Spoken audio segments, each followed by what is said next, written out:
Here's the thing about Trump's escape from Turkey that nobody's talking about. The plane that I flew on was at greater risk.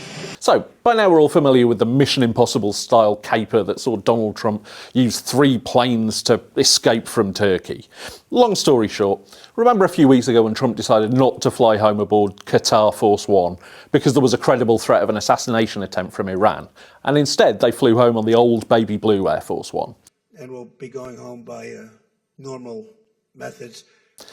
Turns out that was a lie, and after Trump boarded Air Force One, he was whisked out of another door into a catering van which whizzed across the airport to a different plane. Air Force One was effectively a decoy. It was a decoy carrying the oblivious press corps, several staff and cabinet members, only some of whom were in on the caper. And from there, we learned some fascinating elements of the hierarchy of the Trump regime.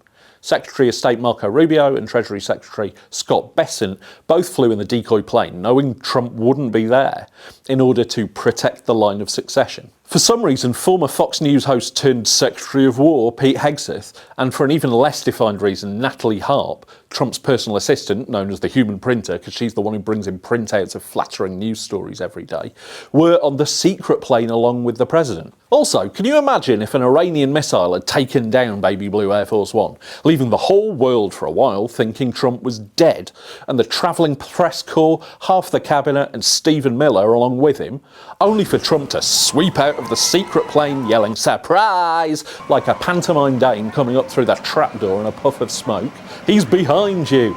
Another fun fact, Air Force One isn't the name of the plane. It's the call sign for whatever plane the president is on. And the decoy kept the call sign during the caper. That means possibly for the first time ever, or at least the first time it's been documented, Air Force One did not have the president aboard.